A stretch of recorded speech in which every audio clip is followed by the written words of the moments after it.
This broadcast is it live? It's live. Live. Look where I'm at. I'm with Jeremy Knight. Oh, I couldn't see all the comments. Yeah, now here we sense. are. If you haven't figured it out, I'm in Austin, Texas with Jeremy Knight. Woo! We're here. We're going to be talking about home builders. He's done a lot of videos about home builders here in Austin, Texas, and it's not unique. It's not a unique issue that's been going on with home builders. So I wanted to get Jeremy's insight. And since I was in Austin, I'm like, well, can I just pop into your house and make myself at home and do a live stream from there? And he said, sure. Yeah. After this, she's going to fix my background to look a lot better. If you can tell, there's already some pink lights coming on. So we're halfway there. It's going to be much better in here after we're done. I had to bring my own branding. Like I brought my pink lights just so it looked more like me. Righty, lefty. Oh, I can't click on it. Man, I'm so used to running the live stream. All right. And he runs the live stream. You're not in control. Yeah, I'm not in control right now. I know. This is weird. Well, first time I've seen a live stream freebie. Yay. I hope everybody can hear me okay. If y'all can hear me okay, just let me know in the chat. They'll usually be like, I can't hear you. I can't hear you. I appreciate this guy, Leon Moore, every time. Lawnmower. Yeah.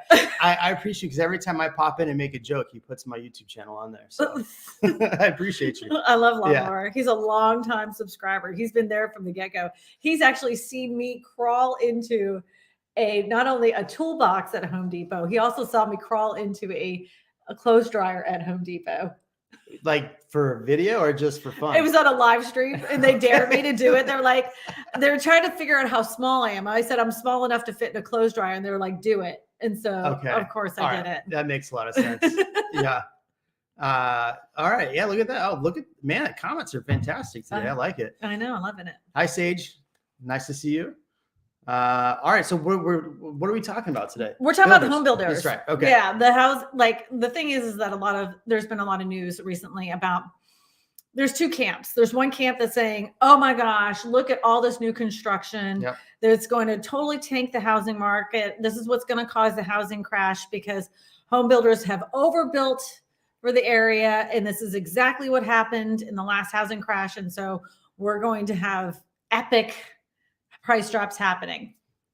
Then there's the other camp that's saying, well, yeah, they did do a lot of new home builds. They're finishing up the home builds that they had done. They're completing those, but not starting any new projects. They're going into another sector of housing.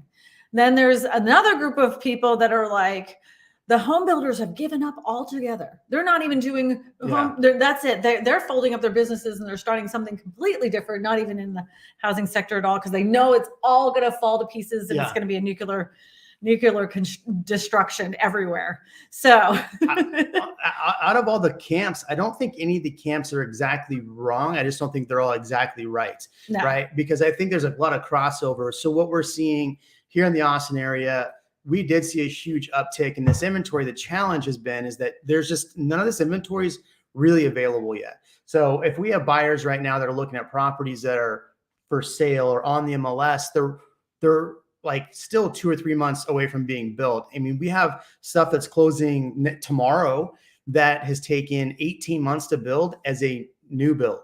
And so they're still running into a lot of the issues with supplies. We had uneducated economists. Somebody commented on that on my channel. And he works in he works for a lumber yard. And so he sees things a lot differently. So the supply chain is getting better, but we're also seeing a bullwhip effect with a lot of the stuff. So it's really interesting to see what's going to happen with new construction. But I think there are a lot of builders that are going towards, especially here in Austin, they're pulling away from single family and dumping money into multifamily because it's probably a lot cheaper. And the problem in Austin specifically is that lack of rentals, but the red tape to get something built and the cost just to get all the permits and everything is ridiculous. So it makes more sense to go to multifamily. So what's interesting though, if you marry all these pools together and think about the pool of people that say that builders are stopping building, they're partly right because a lot of builders are pulling back. And if they're going into to what's it called, more multifamily, and then those people are saying that all the prices are going to crash. If you can put all those three things together, if you think about it, prices are probably going to stabilize if builders stop building, which they're slowing down. There are less new build permits out. And if they're switching over to to multifamily, that's going to probably keep prices from dropping too far down. But I mean, we're talking 6, 8, 10 months before a lot of this stuff starts really switching over. So I think it's really interesting to see what's going to happen the next really year with new construction. I will say this too, just because a builder has pulled a building permit, that does not mean they have the intent to build anytime soon. They can build, I don't know how long it is here in Texas, but they can pull permits for a building in Louisiana and hold on for 10 years before they ever build anything. Yeah. I don't know how that is here in Texas. Yeah, it's pretty similar. I mean, what we saw with, I think the biggest problem here in Austin was why people thought there was going to be a lot of inventory, which there is, but the inventory is really not available yet, is that all these permits were pulled. And so all these builders were just pre-speccing out homes. And so I think the problem a lot of these builders are facing is people don't want their cheaply built homes. So if you think about it, if you were a buyer and you walked into a new construction office and you said, all right, I want to buy this floor plan. I like this lot. I like these updates. I'm going to do all of this.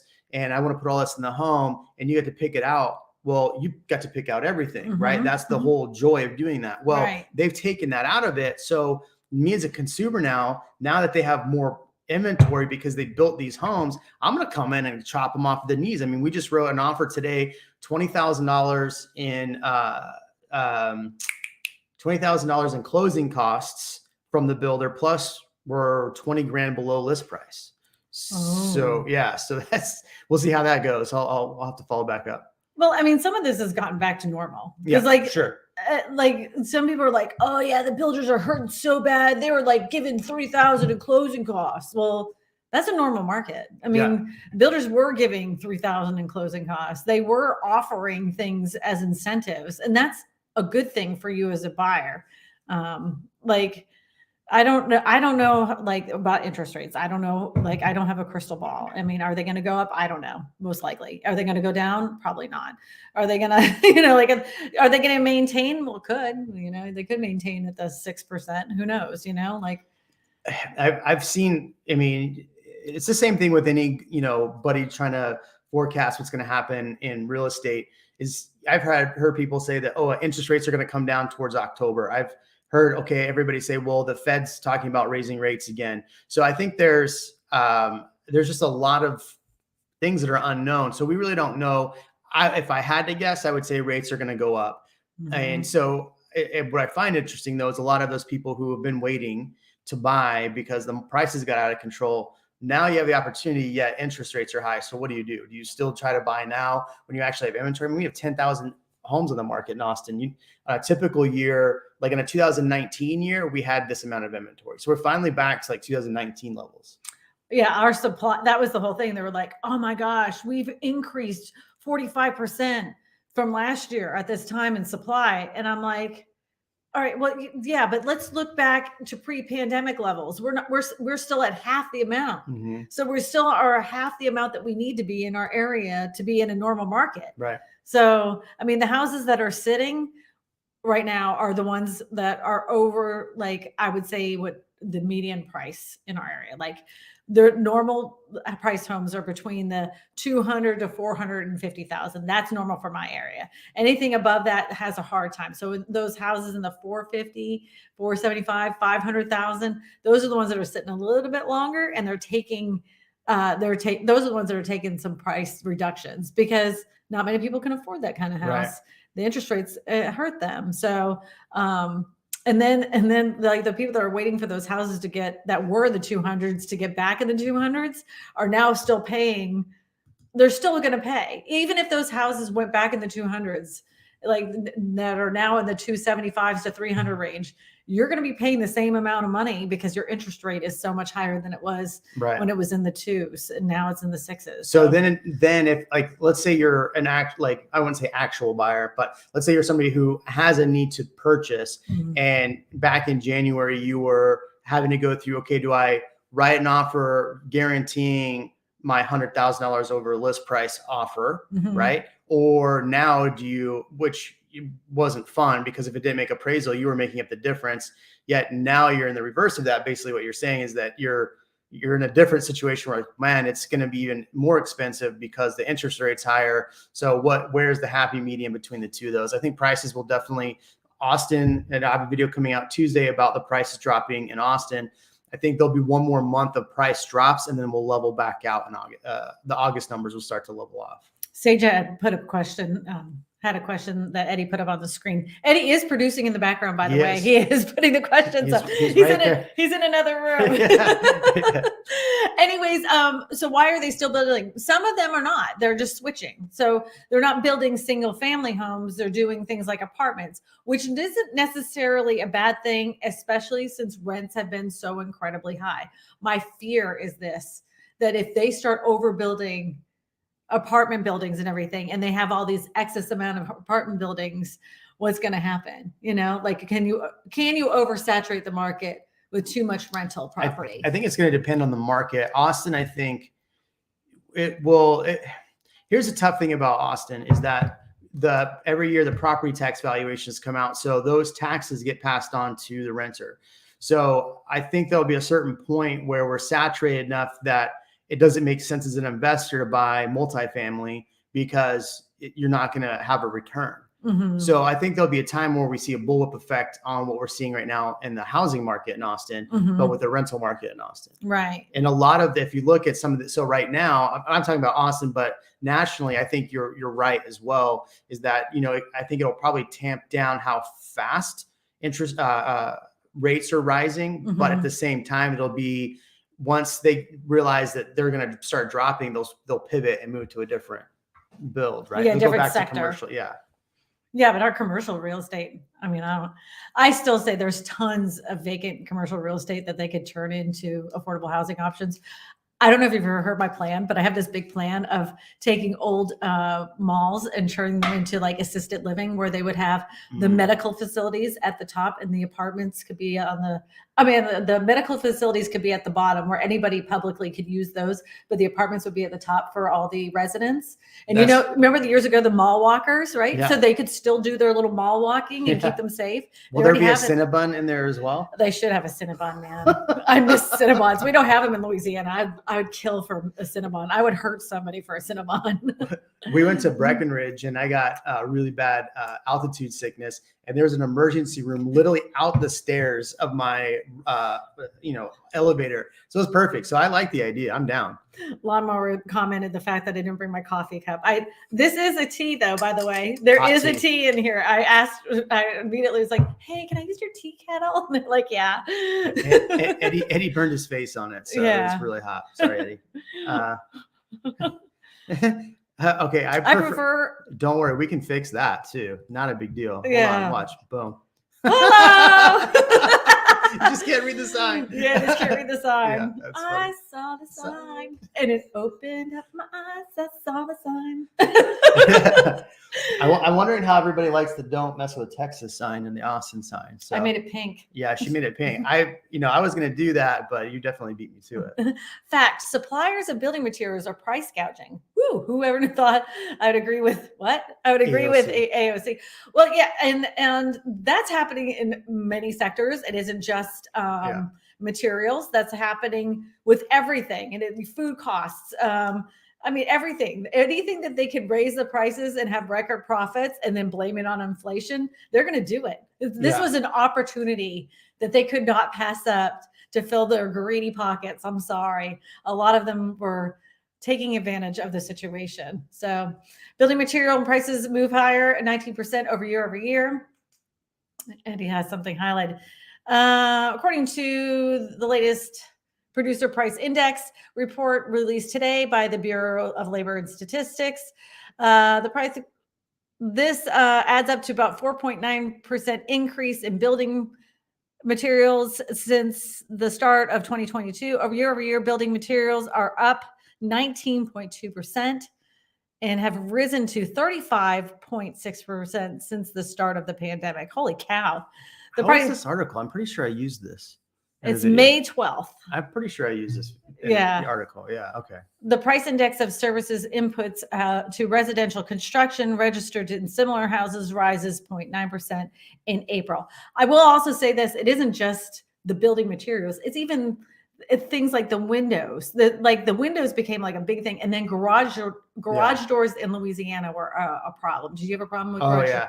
Yeah, so garage doors became an issue. Appliances, all the appliances, everything that you would have needed to put into a home, ranges, microwaves, cabinets. So, I mean, so I think if you look at it, there was such an undersupply because I remember when the pandemic hit, a lot of these builders, if you look back in March, April, May of 2020, builder sentiment was losing ground. And then once people, especially here in Austin, started kind of saying, forget this, I'm going to go out and do whatever, and people started moving here, the builder sentiment went back up. And so that's where they were behind because they spent 3 months not building homes. And so that's part of what led to not having enough inventory here. But since they started just putting stuff on the books and pre-speccing out, now they have too much. And so it's interesting.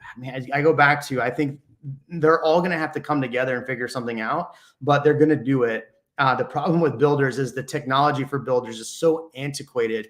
It's by their fault. By their fault. By their fault, because they've had the tools available to do it, but they're so stubborn. They're the most stubborn group of people that will not adapt to change. They're like, nope, I'm building it like this for the last 45 years. I'm not going to rock the boat. This gets houses sold. That's how they are. And the thing is, it reminds me of old school realtors. Right. What is this TikTok thing? I'm not going to do that. YouTube. I'm going to put my advertising on grocery carts at the Piggly Wiggly. I don't want to make clickbait material, so I don't want to do YouTube. I don't want that. No, but the builder sentiment thing, that makes me laugh. Yeah. Because it's how they feel inside. There's no real statistic about it. Just that, I feel kind of. It's a survey. It is a survey. I feel kind of icky about it today. I mean, they could have had a bad stomach flu, and they're like, sentimentally, I feel bad. Yeah. I feel bad about it right now. But the builder sentiment right now is I think it's down 14.1%. It's stupid low. I mean, it's the lowest. It's been since the beginning of the pandemic. Yeah. So that's what I'm saying. So what's going to happen, I think, is we're going to have a buildup of inventory. And this is typically what happens in a season here in Austin, is that we get through August into September. And really in October, what happens, two things. A lot of homes have been sitting on the market. And this is pretty much what we see every year. Even during the pandemic, we saw this 2020, 2021. But you have a buildup of inventory, and then usually people start pulling their homes off the market. If you look right now, withdrawals, the last 7-day withdrawals is like 250 units. That's a lot to withdraw. Mm-hmm. So you're going to start seeing people just automatically pull their homes off the market. Less people start to list because they're worried that they're not going to get their price, and they're going to just price next year. So we'll see a depletion of some of this inventory by the time by the time October rolls around. And so November, we'll probably sell a good buildup of inventory. I mean, we're at 9,000 units now. I predict we'll probably be around 7,500, which is still lower, but higher than what we've been. And so you're just going to see a nice flat line. That's what I've been saying. It's going to be the great stagnation, because there's going to be people that are like, I kind of wanted to move, but I have a 2.2 interest rate on my house. There's no way. I'm not going to buy another house. So people usually buy or sell a home every 5 to 7 years, right? So 6 years. So think about 6 years from now, people with this 2.5 interest rate, do you think they're going to sell their homes? So do we see less inventory in 6 years because people are like, I'm just going to hold it? Or do they turn around and just rent it out and then buy something else and use the equity, like pull a home equity out on it or something like that for down payment? I think a supply of home is going to shift again, because of the fact that I love my boomers. Don't get me wrong, my parents are boomers, but you can't live forever. And some family members aren't going to take on that old house, and they're going to sell it. So I'm hopeful there will be more affordable, smaller homes available, and hopefully that big investment firms don't pick them up. I don't know if you saw, but the foreign investors are back. Yeah. The foreign investors are back. They haven't been in the market this much since 2016 or 17. And they're back, and they're wanting to invest. They want to invest during the pandemic, but they couldn't because they couldn't travel. Right. So now that they can travel here, they're ready to dump a lot of money in there. When you think about Except it, for the Russians. right? Well, think about Chinese. The Like Russians don't want you us. have all the Evergrande stuff happening right now. Mm-hmm. People are pulling their money. The Chinese bonds, from what I heard, are junk. So people are pulling their money out and buying bonds over here, or they're buying real estate over here.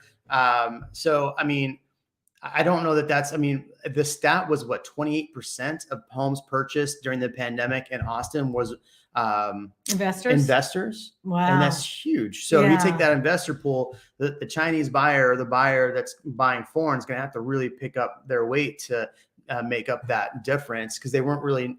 I mean, we had a lot of foreign buyers buying here, but not as many as I'd had before. Like 2019, we had a lot of foreign buyers. Right now, the foreign buyers that we're getting here are like from Toronto. We're having a huge influx of people from Toronto. I mean, their real estate market is kind of doing some wacky stuff. Yeah, now. they just raised interest rates there finally. Yeah. But what we're seeing is because Austin is so. I mean, every market's going to be different, but Austin's really tech driven. So a lot of the jobs that are coming here from Toronto are tech jobs. I'm seeing a lot of people are contacting us anyway, are tech jobs. I will say that my brain totally. I had a Swiss cheese moment. Never mind. I wasn't going to say anything. Yeah. Moving every 6 years. Moving is such a pain. How do people do that? I just did it. It sucked. I hate moving. That's why I won't sell my house. I should have sold my house last year. But so the interesting thing is, do you know where foreign investors are buying mostly? This blew my mind. In the United States. In the United States. What market? What like are they moving? Are they moving to resort areas? Are they moving to like big urban areas? Are they where are they moving to? Are they moving to rural areas? What do you think? Well, so let's break this up though. Are you talking about just investors or people that are moving? Foreign investors. Okay. Foreign investors. Palm Springs. Well, not a specific area. Like, is it like, are they moving to resort areas? Are they moving to rural areas? Are they moving to urban areas? What do you think they're investing with? I would imagine they're buying land in rural areas. It's the suburbs, really? in neighborhoods, in makes sense. And I'm like, so they're using it for investments. They're not like, this isn't their second home. They're using it to rent it out. Yeah. So that shocked me, because you would think because they were saying in the article itself, it was saying, well, many of them are coming here to buy their second home for a vacation spot. I'm sorry, but like the suburbia of Baton Rouge is not a place I want to vacation to, you know? I can tell you that a lot of the investment that I've seen over the last 2 years has been Indian buyers that are here like on H-1B visas. Oh, and okay. They're buying, from India. And from India, and they're buying a lot of residential properties. Now, I've had a few that have tried to buy commercial. We looked at, but a lot of my investors are here on like H-1B visas and stuff like that. So it's very interesting to see where the buyer shift has been, especially in Austin. It makes sense. I mean, we're a big tech area, so it makes sense to me. But what's interesting about rentals, if you look at the names on a lot of the rentals, they're names I can't read. Yeah. So, but when I say that, I mean, like, there are a lot of like not names that we're familiar with. Right. Mm-hmm. So to your point about foreign investors buying, a lot of some of the stuff I've seen, especially in my neighborhood I just left, Circle C, were, Guess who? Chinese, maybe. I guess. Well, guess who the number? All right, so China is invested in one specific state mostly. Which state do you believe that they've invested? China. I'm going to go with probably California. Nope. That was number 2. Probably Florida. Yep. Yeah. Okay. Yep, number 2, Florida. Yep. Yeah. All right, we got a question. It says, my brother's family is planning on moving to Houston. Their budget's about $1.1 million. Do you think houses in that price segment would be going down dramatically over the next few months? You would have to speak to an agent out in Houston. I don't think they had they did not have the increase like Austin. Yeah. And Fort Worth and Dallas. They did not. They stayed pretty level-headed through this increase. Yeah. So I would say get yourself a good real estate agent out in Houston. I know several. If you need a referral, I can get you one. Katie's been on my channel quite a few times. Yeah, Katie J. We've talked to her about this. So I mean, on my channel, we like to break down different markets to compare it to Austin. And one of the things that we've constantly talked about with her is the fact that they were always at like, so when Austin was at like 0.3 month inventory, they're at 1.1 to like 1.5. So they've always had more inventory. So they've had, you know, as agents, it's been really tough to sell homes in Austin this year. Whereas like Houston, everybody, all my agent friends are like blowing it out of the water this year.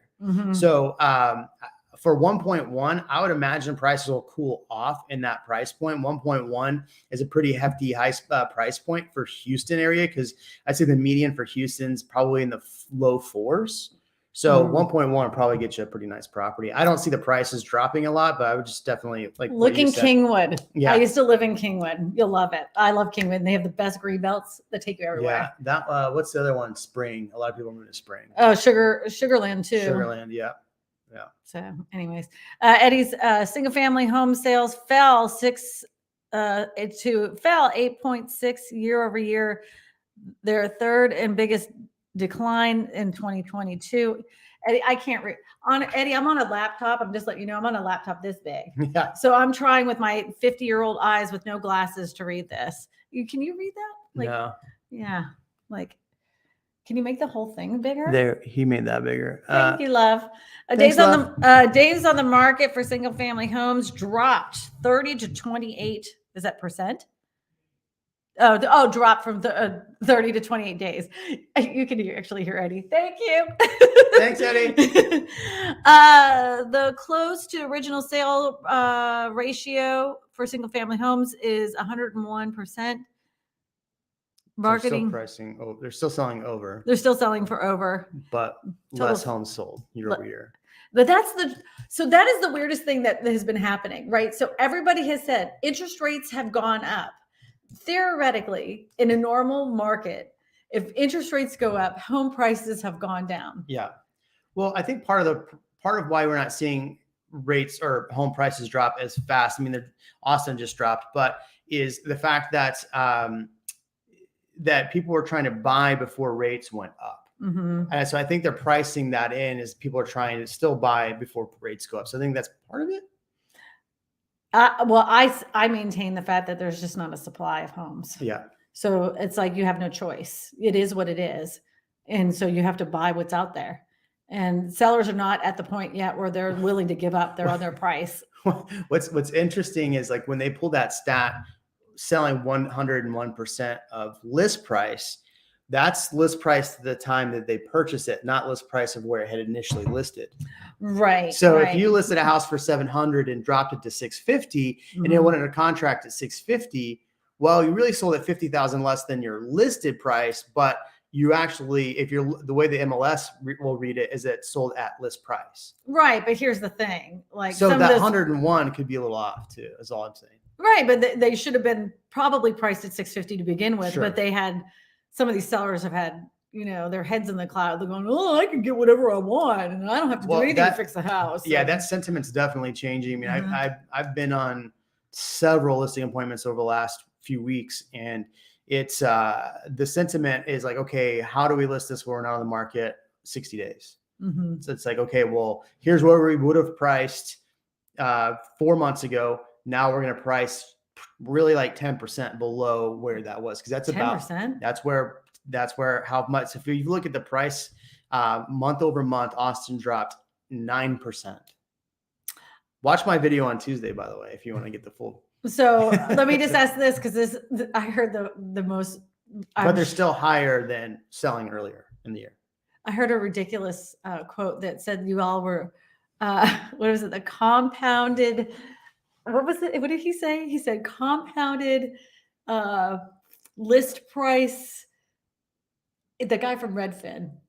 Oh, God. The CEO. He got on MSNBC and he said Austin's home values year over year, the compound interested, like he made up this weird statistic, is negative 42%.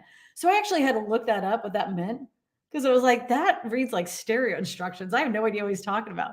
And what he was saying is that the rate of growth of the housing increasing is now 42% less than it was a year ago. So your rate of growth is slowed down 42%, but it's still growing. But the way that he made it sound was like, I was like, I don't even know what that means. I don't even know how you make that sound smart. Well, he did. I mean, he totally did. He totally. Well, I mean, it makes it sound like the market's crashing 42%, right. but it's not. He made it sound like your home prices have decreased 42%. That's what he made it sound like. That from a year ago, your home prices had decreased. If to a person that wouldn't have broke down those words and looked up what that meant, I was like, I had to actually pause it, rewind it 3 times because I never had heard all those words stuffed together at one time to make a sentence. So I actually wrote it down, looked up on the old Google webs to figure out what he meant. And all he meant was the rate of that growth is down 42% from the year ago. So let's just say you were on the gas pedal like this. So your home prices are going like this. And now you've pulled the gas off, but the car is still moving. Right. Yeah. So maybe he should have just explained it like that. Next, you know what? MSNBC is I'm not the CEO of Redfin, though. Yeah, but they should bring you on instead of him. We'll discuss it. Yeah, I don't know. That'd be fun. Yeah, they don't like. If anybody knows anybody at MSNBC, NBC. Yeah, I think it was MSNBC, wasn't it, or CNBC? CNBC, whatever. It's the one that has the CEO. Like, if you really want to make yourself laugh, always look for the quotes from the CEO of Redfin. He literally says the most insane things all the time. Yeah. He was the one that I showed on my show before that said that he couldn't get workers. People want to get high. Yeah, because they were smoking dope. Yeah, that was what he said. Yeah. He was smoking dope. which is kind of funny because we had Uneducated Economists on a couple weeks ago. That was a great interview. He did. Thank you. Yeah, it was really fun. He basically said, now the economy is going to start being like working hungover, right? Because you're having to work harder, and you're not making as much. So you're working. So he equated it to that. And I instantly thought of a time that I was in South Padre, and we were during the pandemic, and these people were showing each other how much they'd made from their stimmy checks and unemployment. Like, you know how much weed we could buy with this? And I was like, what? Yeah, but it was just funny. Like, their conversation was funny, but I could just see those people hungover now. It's like, is it? I say Redfin CEO key points. People are still relocating at a record levels to Miami, Tampa, and Phoenix. But Phoenix has had some price reductions and a big slowdown in the market, which was pretty. Eddie's going to play it. Eddie, you're going to play it? Here we go. Here we go. Absolutely. So the markets that were the hottest have the furthest to fall. If you look at Austin, Texas, I think the compound annual price growth rate is negative 42%. That's extrapolating from just 1 month. So it gives you a wild number. What is that? I don't even know what that means. The compound, the negative, I don't even, I actually had to physically write down all those words together so that way I could figure it out, because I was like, what does this mean? And I explained to you what it meant. Negative 42%. Yes. Question: iBuyer Open Door has recently slowed purchases and currently have 1,000 unsold property. They're selling homes at a loss. Will they be closing their doors for soon? 1,000 homes won't make a big difference in the market in the grand scheme of things. Most likely, I bet you investors will come in and scoop them up. And if they're getting rid of them, it probably because they couldn't get them repaired to flip them and put the lipstick on the pig in time. Speaking of investors picking things up, did you hear that BlackRock lost $1.8 trillion of people's money this year already? Oh my God. Doesn't surprise me. Yeah. Is it BlackRock or Blackstone? It was BlackRock, I believe. Okay. Yeah. So, but if you look at it, it was all of their their bond investments. It wasn't their home purchases. Of course. Right. So it was all the stuff they purchased in the stock market. So I got a kind of a chuckle out of it, but I realized that they weren't really losing any money in real estate. Oh, that's like a dumb. They literally that was gum on their shoe and they went, whoops. Yeah, they're capped. I mean, they're still. I mean, that's like what 10% of their total earnings or whatever. So it was nothing. It wasn't 10%. I'm sure it was like a point. It was nothing. 1.7 trillion of investors' money. But what's interesting, so I have another friend who works at one of those big like open door, right? Mhm. And so I was talking to him a couple weeks ago, and I was like, hey, how's it going over there? And he's like, yeah, we have. It was in the Austin MLS. We have 35 homes on the market, 0 showings and 0 offers. And this is like 3 weeks ago. And this is a big name company, right? And I don't want to say because I don't get him in trouble because he's pretty high up there. And he was like, I don't know. Maybe people are going to come back into town. So it was, and I jokingly said, I go, maybe you guys are just overpriced like you always are. He's like, yes. Yes. Yeah. And some of that, like, and that's the whole thing. I always say there's like, if anybody is as old as I am, remember the raves. When you first went in there, there's all this excitement, right? And then all of a sudden, about 3-4 o'clock in the morning, like people are starting to look a little creature-like, a little coming out of the dark. And then all of a sudden, when that sun comes up, the lights come on, they tell everybody to go home. That's where we're at right now. Yeah. It's time for you to go home. And the party's done. You've made all the money you can. Now move forward. Yeah. And you're walking out with the squeaky shoes. Yeah. Yeah. And you're like, where did I get all the dirt on me? Like, how did I get so incredibly filthy? Yeah, I feel like that's where we're at now. And that's why I feel like we're going to be in a stagnant market for quite some time.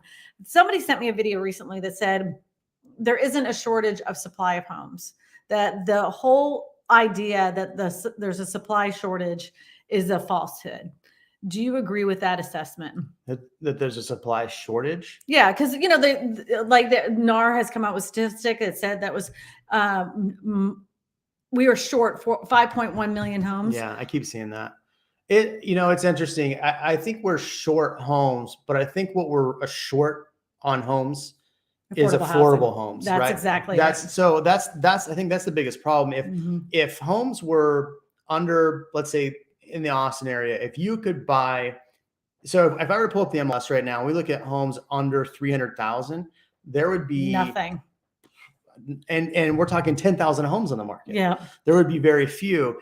And they need a lot of work, right? And they need a lot of work. And so I think that's the thing, is like, if we had more affordable housing. Now, the city of Austin just met this week to talk about creating more affordable housing, but here's what they mean.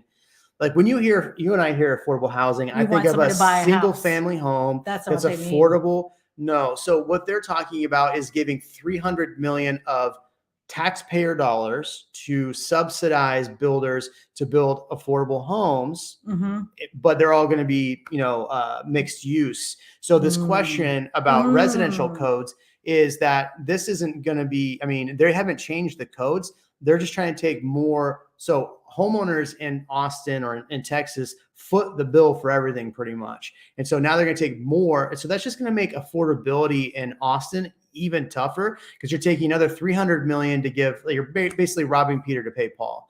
And so I think that's interesting that they can't figure out a way. And here's the biggest thing is Austin has so much land that they could sell cheaply to developers and require them to develop it at a cheaper cost to create single family homes. This can be easily done. Like I've said this so many times, there is so much land that's owned by many governments that's just sitting there wasting away. And they could give it to home builders at a cost. Like, look, we'll give it to you as long as you develop it at X, instead of at 10 cents, we'll do it for 5 cents. And the building materials, if you make this houses under, let's just say 200,000, and you make them, that's the cost of them, then we'll even give you more of incentive for building materials. Like, you got to give the incentive, because there's no incentive to home builders to make homes affordable. And that's where we're short. Yeah, I agree with you 100%. That's what I talk about all the time. I know. I've watched your channel. And even the Biden administration has addressed it. They even talked about ADUs, the auxiliary dwelling units. They know it's so bad in cities that they're willing to even look into doing more ADUs in people's backyard. There is a problem with that, though. If everybody has an ADU in the backyard that's renting out. Yeah, that's going to tax the whole infrastructure, like schools. They account for X amount of, they're going to have to build more schools. You're going to have more wear and tear on the roads. The traffic is doubled. You have more cars in the streets. More cars in the streets. So you have to put a limitation to that too. You can't have endless ADUs in people's backyards. So there's a development in Kyle, which is south of Austin, Mhm. that we were talking about this yesterday. They're building homes, and then they're doing above. So they have a detached garage, and above the garage, they're putting ADUs on there, Mhm. and they're selling these fairly cheap compared to what, if you were to buy so let's say right now you want to buy a duplex, Mhm. right? So a duplex, you're probably in Austin going to be, for a decent duplex, 600 for a decent. They're selling these for like 450. I don't know what their restrictions are on this, but here's the biggest problem. The tax rate in that neighborhood is like 3.4%, which means that the taxes let's say you buy this home for 450, they're going to be $14,000-$15,000 a year in property taxes. So you have to rent out that ADU just to cover it. Oh my gosh. You know what I'm saying? Property taxes in Louisiana are, do you know what I pay in property taxes? Don't tell me, I'm going to be mad. So, I have homestead. I spend $2,100 per year for the entire year. Yeah, I pay state taxes too, but it still doesn't equal out what Yeah. you guys pay in property taxes. Everybody's like, oh, there's no state tax in Florida. I'm like, you're going to be paying a lot in property taxes, and you do, man. And they're like, oh, you live in Louisiana. There's no, we don't have to pay state tax in Texas, and they get it from you one way or the other. And I think that's part of the problem that Austin's seeing right now, is that you have a lot of people that are doing their due diligence and math, and they're leaving, or maybe they've left California in 2020, and now they're sitting here doing the math, and they're going, wait a second, the taxes, because here's the biggest problem we're facing in Austin in 2022 is that property valuations came up, and the tax district goes, hey, we weren't aggressive enough, and now we're being super duper aggressive. So a lot of people, if you don't have a homestead, you sell like 4 to 5, like almost a doubling. So we went up 56%. So you have a lot of people now that moved here in 2020, 2021. Now they're seeing their tax bills going, okay, well, let me do the math. Actually, it's actually just as affordable. It's the same price for me now to move back to California, and I have beaches close by, mountains and stuff. Whereas here it's 3.5 hours to a decent beach, 6 hours to a great beach. And then if you want to go to like Florida, it's a 12-hour drive. And if you do leave that, you can stop by Kristina's house in Baton Rouge. Great. We did that. I have to tell you though, Austin's hot, and I may not love this city. I have to admit, I don't love it, but y'all have some good food. Like the food was like so good. Yeah. So good. There was a question that came in. It says, is the home rate of sellers slowing down in Florida? Thank you, Chibo. You had Ken Pozak on there. He said no. Yeah. I'm not going to say for myself, but I had Ken Pozak on last week. In fact, one of my clips from today is with Ken. They are slowing down on the amount of sales. They're slowing down on the amount of going on the market as well. It's definitely tightening this is Orlando, but it's definitely tightening. I have a client who's about to list a home for like 16 million in Miami, and he'll sell it. And there was an article today, or like 2 days before he went to list it, saying like, hey, the luxury market in these cities is drying up. Miami was one of them. I sit on these. It was from Vox, so I don't know how. Yeah, I mean, I sit on builders' clubhouses. I don't know. There's this app called Clubhouse where you can. Look, Amy. Yeah, Amy Heaslit's there. I love her. Anyways, you can sit there and listen to them, and I just sit in the audience and I listen to what they say. And their favorite place to invest money right now is Miami. They love Miami and they love Tampa, so that's where a lot of them are focusing most of their time and energy in is Miami and Tampa. Now, are a lot of them crying in these? Is it like a therapy session for them now? Well, this was 2 months ago that they said that they were pulling back. They were going to go back into multifamily, and they were going to drop a lot of money into Miami multifamily over there. So I mean, I don't blame from a builder standpoint if you're starting to see too much inventory in one market and not enough in another. I'm going to pivot as well. I mean, not to say what these builders are doing is good, because I've made plenty of videos saying all the bad things that these builders are doing. But from an investment standpoint, it makes sense to me. Whether I like it or not, it's a totally separate thing. I would like for some of these builders to get what's coming to them. I'm sorry. They did some pretty horrible, shady garbage to people. For sure. I filtered my words there, because what they do is they would have these people under contract, and these people were under contract where they had sold their house. They had under contract for $350,000. It took them, 13 months to be able to scrape the lot, get it framed. They're going through the whole entire process. And then they're getting like 6 weeks before closing. And they're like, you know what?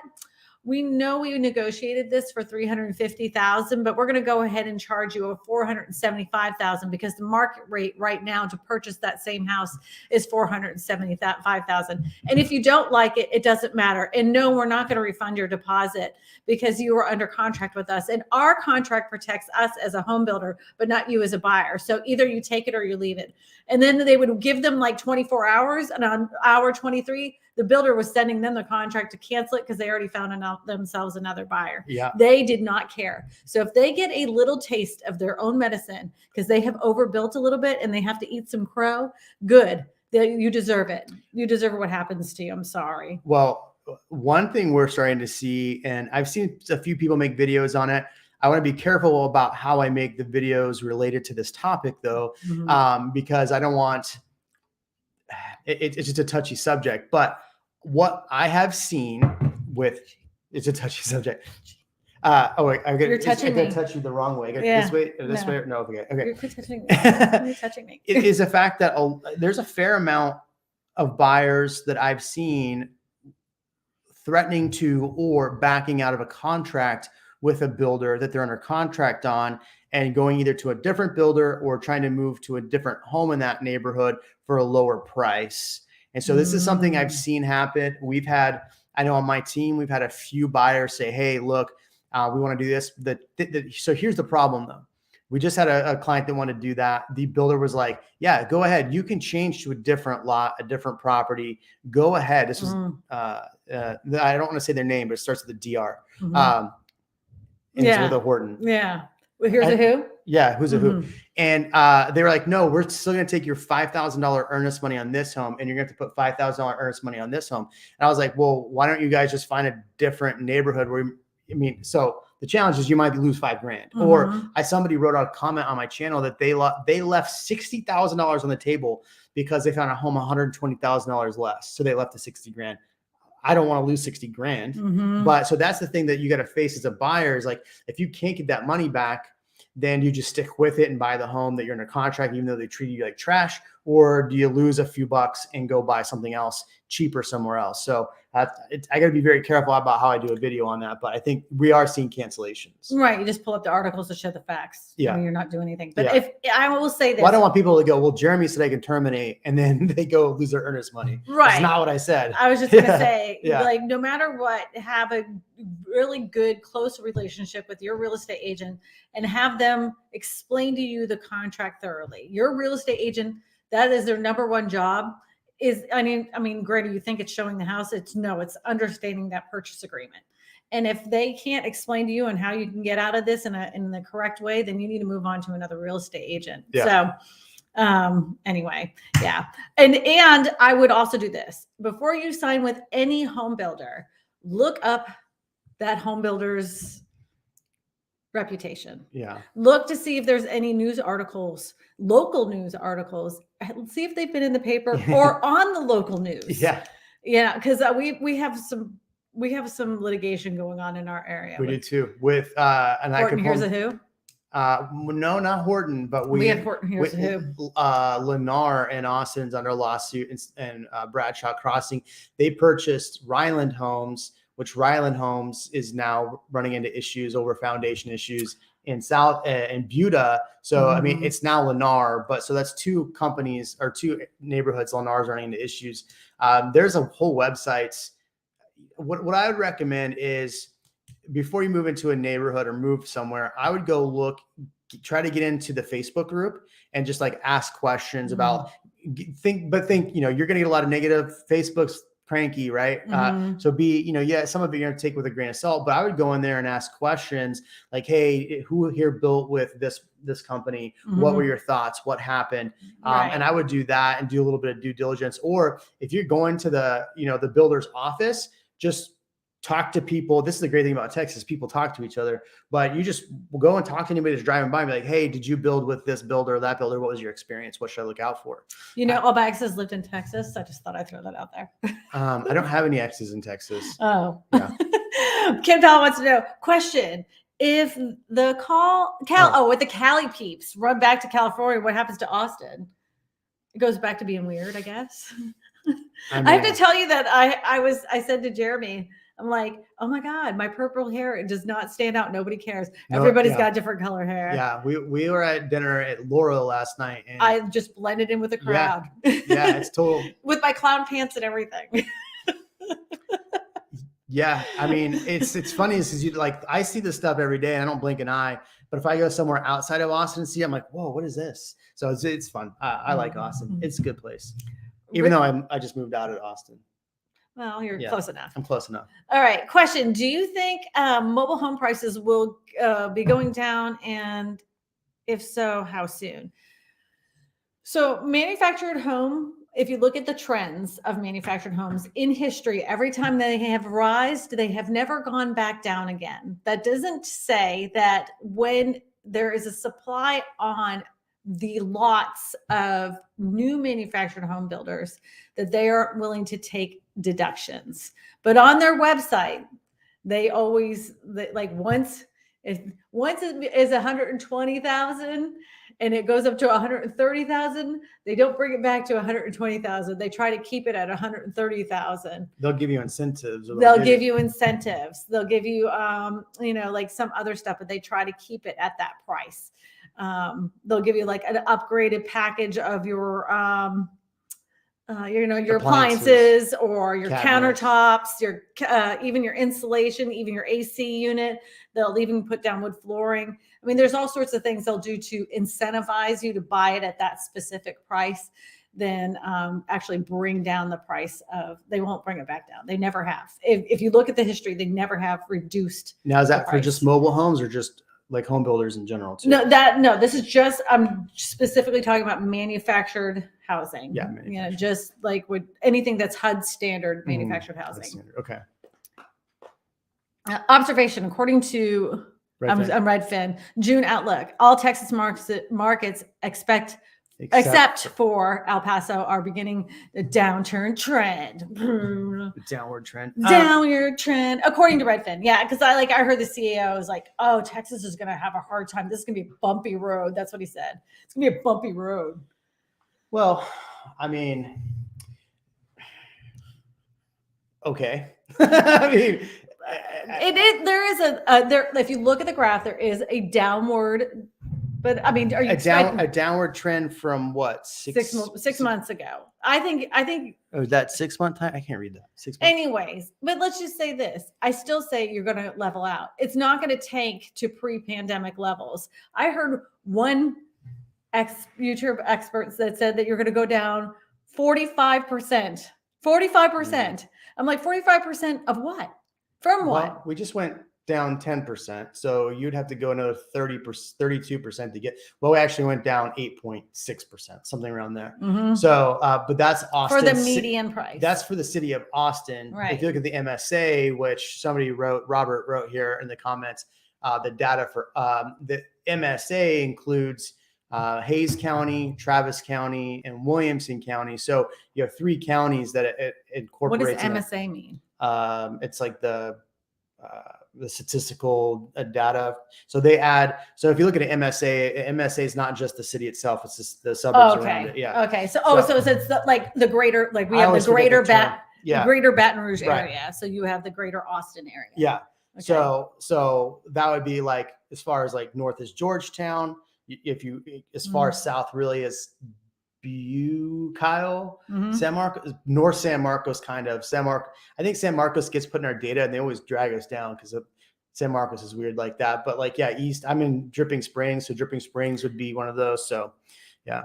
I just don't understand why the Redfin guy is so incredibly negative when he even admits in his own way, that what he's saying is this could possibly happen if all these other things, these other factors come into play, but that's not where we're at yet. But the first 20 seconds is all these other things. Yeah. But he ends it with, yeah, but we're not even close to that yet. Yeah. What is their incentive to make clicks, all these views? But this is for MSNBC. This isn't like it's using their own data, and I just don't understand why they're making their own data look so. I was on a live stream or on the BAM, so Broke Agent Media podcast. A brokerage had made in fact, your brokerage had made fake data and put it out at their shareholder meeting and said, here's all the data. These other brokerages have all this debt. We don't. And then they made another thing about their growth.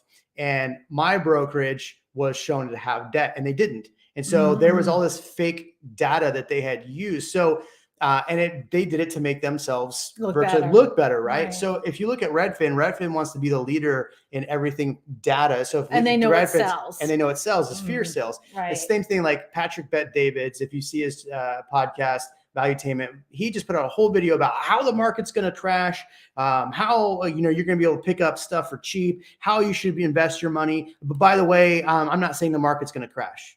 Like, what the hell? You just spent 45 minutes saying the market's going to crash, but I'm not saying that's going to happen yet.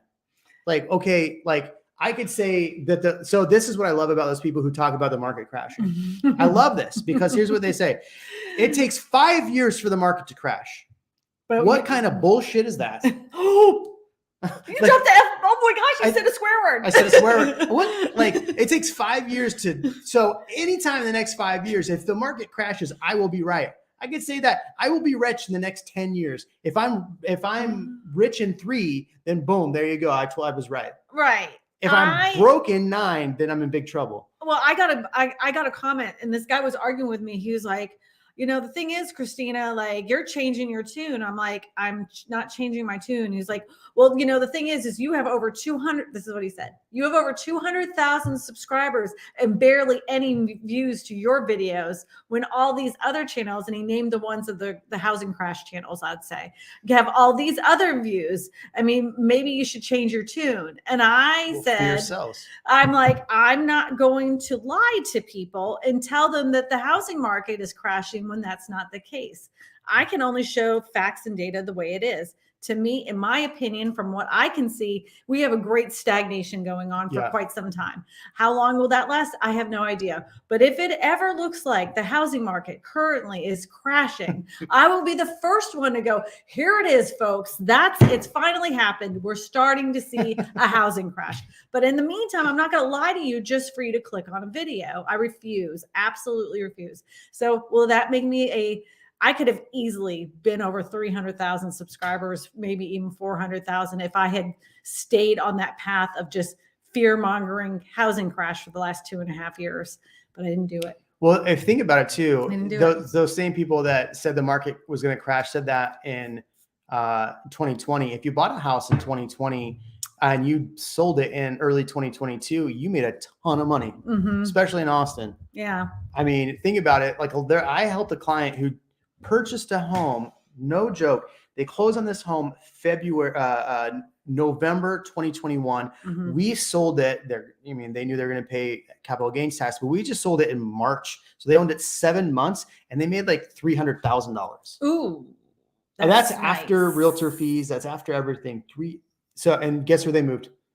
California? Houston. Houston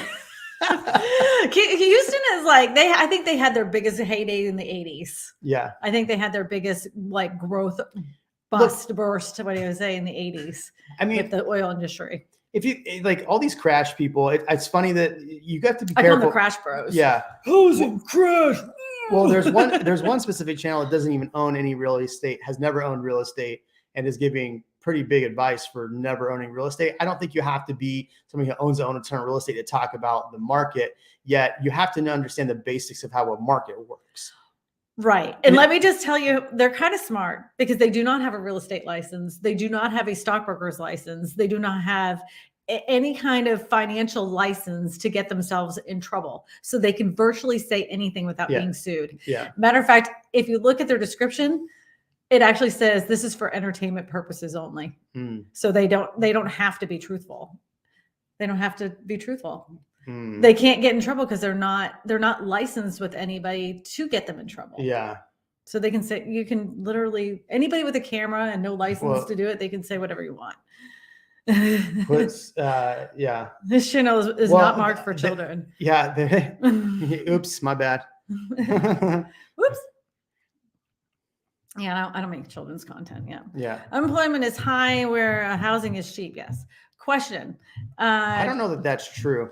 I mean, it might be true. Unemployment's rate cheap where housing is. Sorry, unemployment's high where housing is cheap. But I just pulled up a video I did the other day and showed the unemployment rate kind of different places, and the unemployment rates like for the America like average is like 3.5. Austin's really 2.6. San Antonio was under 3%.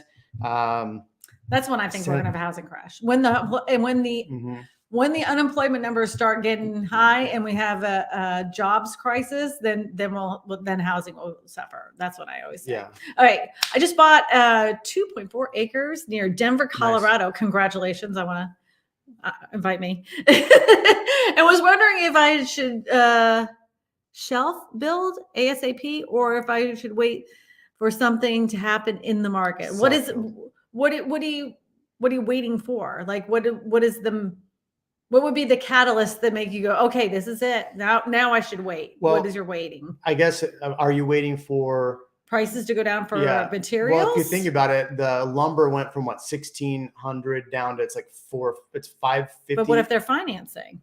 Like what are they? Yeah. What if they're financing and they're waiting to build and then, you know what I'm saying? Like you could be walking into 13 to 16%. So I'm in the same position. So we just sold our house and we moved, and we moved to a house. We literally had just built a pool, and now we're building a pool again, which I don't recommend doing. It's a pain in the butt. But we live in Austin, and you've seen how hot it is. So that's why you build a pool. It's Africa hot. I don't recommend it. But if you think about it, what we paid for our pool back in the middle of the pandemic, what we're going to pay now is a lot more expensive. So I'm thinking to myself, so I understand the logic here. It's like, do I wait and hope that things go cheaper before I build, or do I just start building now?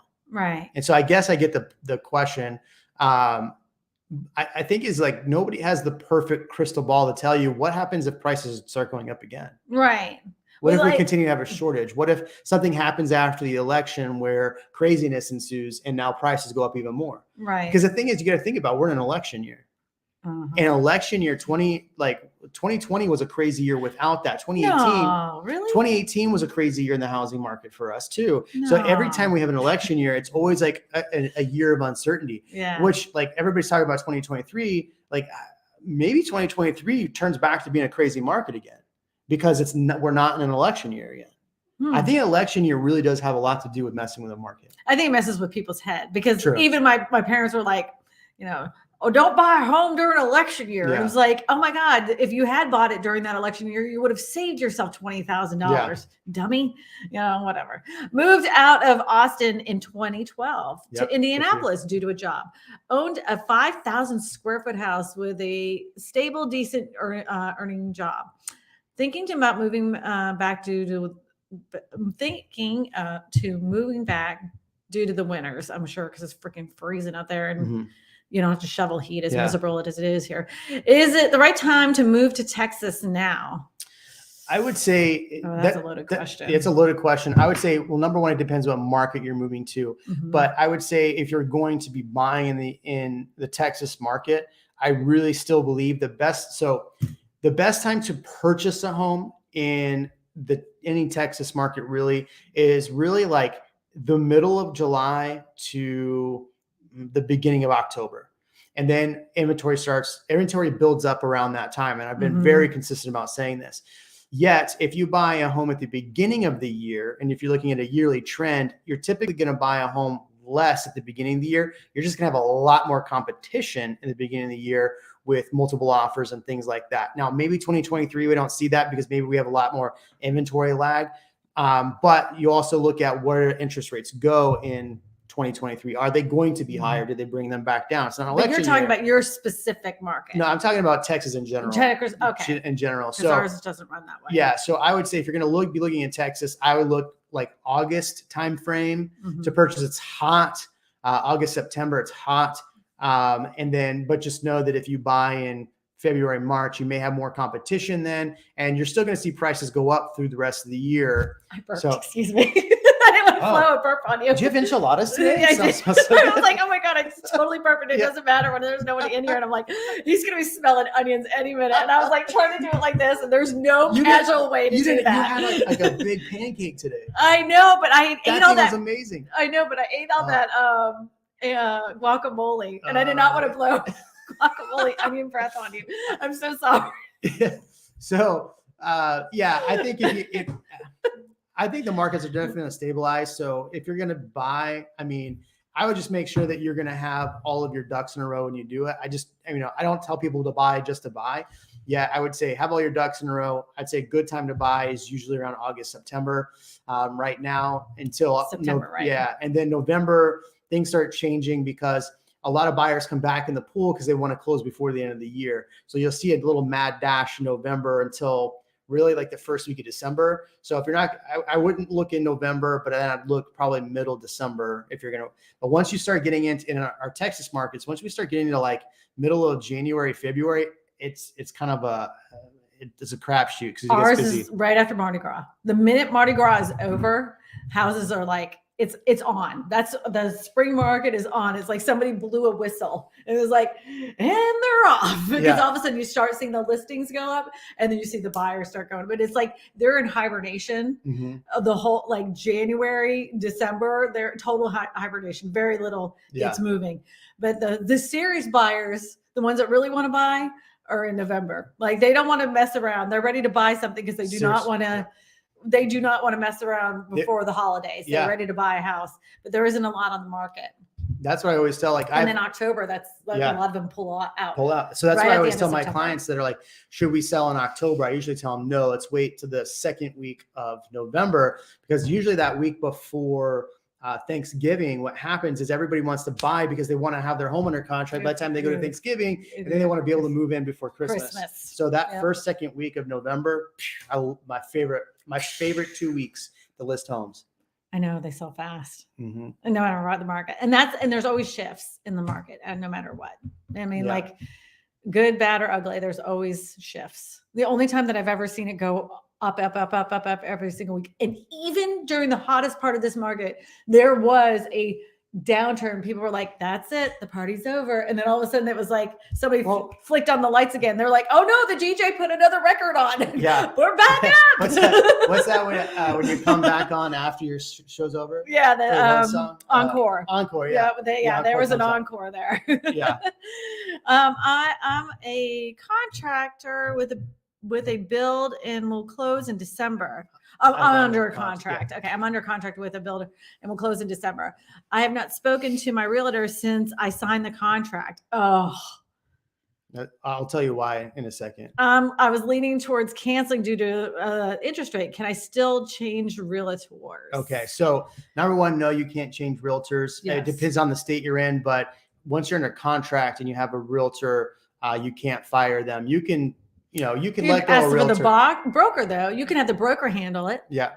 You can, but here's probably, I don't know your realtor, but here's the problem I've run into with a lot of builders. The builders do not want the realtor involved. Correct. So they do not, like when they're CCing stuff, they're not CCing the agent. Correct. So they don't let the agent know what's actually happening. So your agent might be in the dark for a long time. So it's a tough situation. You want your agent involved as much as you can during that. And you're talking about, probably 15-month build time. So I would just I would talk to your agent and be like, look, I haven't heard from you in a while. I want to make sure that you're involved in this. Are you getting the emails from the builder? Because I have a contract with a builder right now that's supposed to close this week.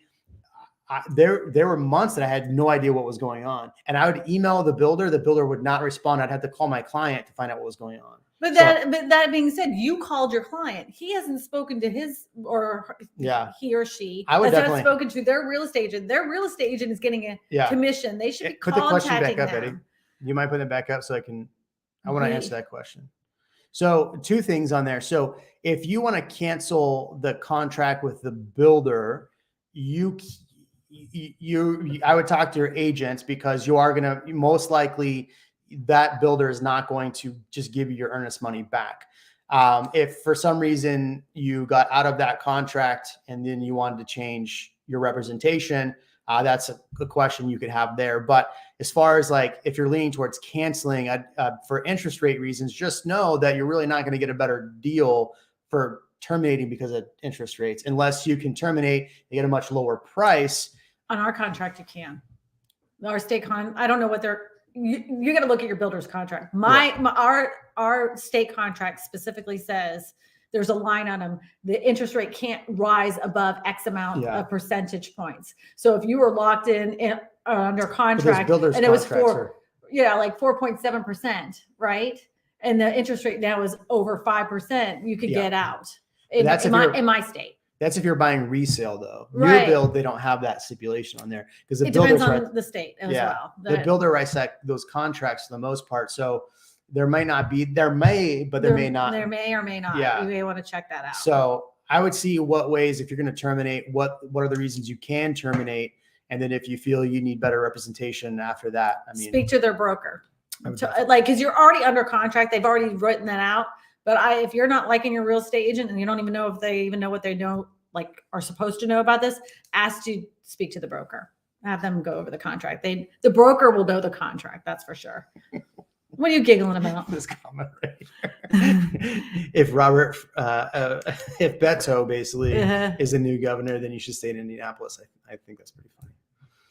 I just think it's funny. Okay. It's a funny comment. All right. No politics. It's not politics. It is politics. It is politics. It is, but it's funny. Stop it. I like politics. Stop it. I don't like it. I don't want to talk about it. It's not. It's the wrong channel for that garbage. I'm not going to do it here. Yeah. I just think it's funny. All right. You can think it's funny. Well, you know what? It is 1 hour, 11 minutes, and it is time to wrap this up. I want to say thank you, Jeremy Knight. Yeah, thanks for coming to my studio. I appreciate you. And look, we're so close to one another. I even got to burp in his face. She did. It smelled just as good the second time. If you want to know more about Jeremy, go to his channel on YouTube. He's got like tons of videos. He's killing it. He wouldn't even be Jeremy Knight if it wasn't for me. I just have to. It's true. I'm gonna pat myself on the back. Yes. It's totally not true. No, it's true. It's true. He's got all sorts of videos about, of course, related to Austin. He also talks a lot about home builders, and that's why we had this discussion today. Yep. Make sure you pop over there and go give him a little thumbs up. And if you are interested in Austin real estate, make sure you subscribe over there. So. Yeah, cool. No problem. And if you're looking for a real estate agent, if you don't like them very much, just like that person earlier, go ahead into my website, KristinaSmallhorn.com. Go ahead and fill out a referral form, and I will connect you with a real estate agent that I personally have vetted myself to make sure that you get connected with somebody that knows what they're talking about. I spent a lot of time on the phone, I have to tell you. Yeah. But it works. You spend a lot of time in front of cameras too, right? I try as much as you think you see me a lot. Where do people find your OnlyFans account? I had to close that down. Oh, it's all the feet stuff, right? Yeah. Okay. Just people were into feet too much. You know, on Instagram, when people send pics, I always go, I stopped doing feet. Yeah. But he's totally joking, by the way. Yeah. That is not a thing. I was just going along with the ride. Yeah. DM me and I'll give you the account. Yeah, he's got the account. Jeremy, my husband's in the next room. I know he can beat you up. He knows you. Yeah. So. I hope everybody has a fantastic weekend. I'm pretty sure I will be back home on Sunday to do the live stream at my house. If not, I will be in Texas and I will be doing the live stream from my laptop.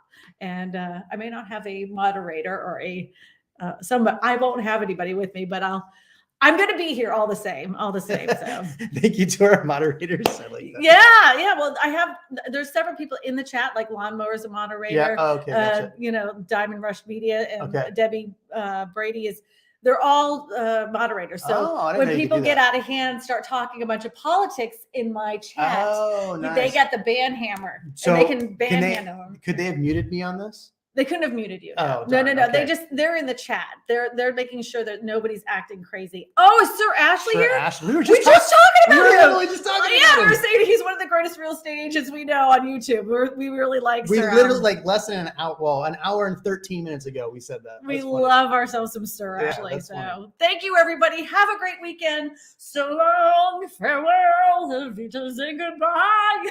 That's my Kermit the Frog. Is it? Yeah. I've never heard it. Who's Kermit the Frog? You don't remember? I do. Okay, all right. Can you do a dance? Can you dance? Is this your birthday? Yeah,